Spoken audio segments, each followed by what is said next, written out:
to my quick look at Near Death with me Endo Chick. Near Death was released on the 2nd of August 2016 on Steam and is classed as an indie action adventure puzzle survival game. It was developed and published by Orthogonal Games and is normally £10.99, $13.37, and is on sale until the 1st of November 2016 for £8.24. Now, in Near Death, you start off in a plane crash in the Antarctica, where you manage to find a decommissioned research facility. Well, it's in the middle of being decommissioned. It is called Sutro Station, and that is where you're going to survive for the next however long you play. I played for a total of 8 hours on medium difficulty, and I had a bit of fun with the game. Not as much fun as I had hoped, but it was still fun nonetheless. Now, it isn't much of a survival game as it is a puzzle game. You start off with the clothes on your back, a flashlight, and that is it. You need to find everything else that's around you, and that's pretty much the survival aspect. Okay, so I'm not a big puzzle game fan. I'm more of a survival / first person shooter girl.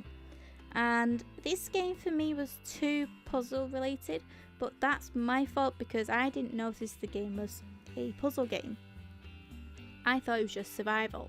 Now, it is a good game, don't get me wrong, I enjoyed it, but whether it's worth £10.99, I'm not 100% sure. I will have to leave that up to you. So, as with most puzzle games, there's a sequence of events that occur.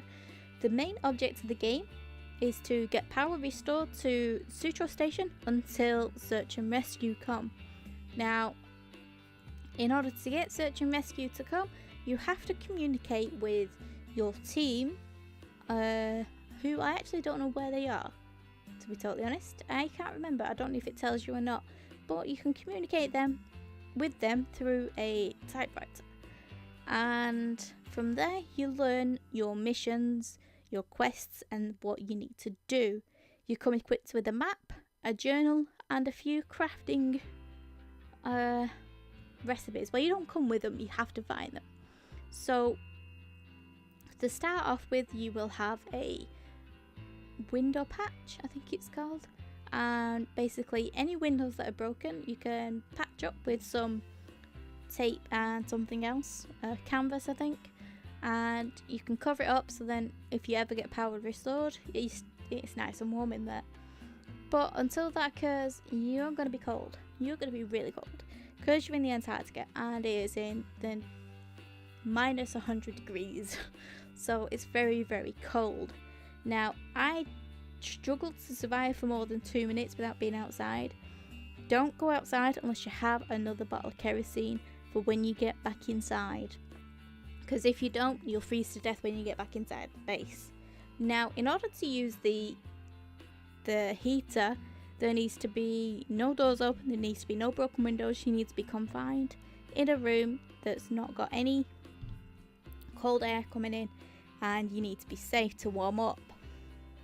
Okay, so navigating from building to building can be an issue, with it being so cold, so dark, and visibility being so poor because of the snow. There is a major snowstorm that gets worse as your time in the game goes on. In order to deal with this, you need to have plenty of kerosene, which you'll find in the buildings, and a couple of the recipes which you will find as well. Now, I'm not going to give these away. If anybody wants some help, feel free to ask me some questions or go and watch my Let's Play. There will be a link in the video in the description below, and I will gladly help you all. So once you've got all these things, it's basically a sequence of events then. You need to do one thing before you can do another. So the main objective is to get power into the building, or onto the building. Anyway, you need to restore power to the building. In order to do that, you need to find the fuel pump. In order to find the fuel pump, you need to locate the building. In order to locate the building, you need to get to the building without dying, and you need to be able to get into the building. And to get into the building, you're going to need to chop some ice. In order to chop some ice, you're going to need to find a tool to do that. So good luck. Yep, it is very difficult. Okay, so I played for 8 hours on medium difficulty. I didn't play on any of the others, not easy or hard, but I managed to complete the game. 8 hours for £10.99. I'm not sure if it's worth it, but that is up to you guys to decide. So I've given you kind of a little bit of a rundown of the game, what it's kind of like. I hope you did enjoy this video. If it helped, please leave a like, comment, subscribe. They all help me out a bunch. And I'll see you all in the next one. Take care. Goodbye for now.